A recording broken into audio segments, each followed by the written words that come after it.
not too long ago. My daughter's car got hit by a gunfire not too long ago. So we decided, when the city came up with this program for the free cameras, we would like to put one on our house so we can have some protection, and see what's going on when, especially when we're not home.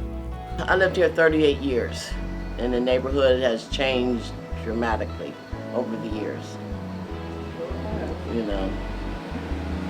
And I'm afraid, for my life some days. The whole object is that it makes you feel better and makes you feel safe. You shouldn't have to live in fear, especially after living here for over 30 years, living in your house. Right. So we will put this where you want to have it. That's going to help to make you feel better. Okay?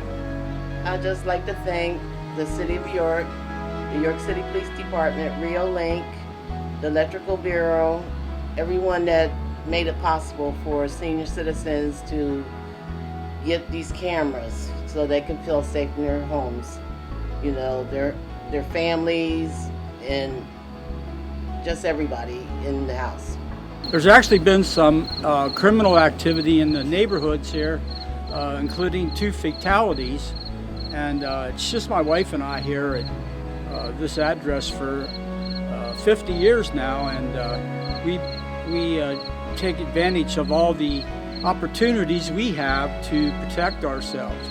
I'd like to thank Rio Link and the York City Police, and especially my daughter who told me about this.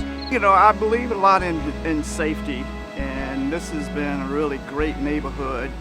And we've had some trouble with some break-ins and cars and things. So when we saw this information that the York Police Department had these cameras to install in the neighborhood, I thought it was a great opportunity to look into that. But I'd like to thank the York City Police for this, and whoever contributed to them. So that I was really grateful.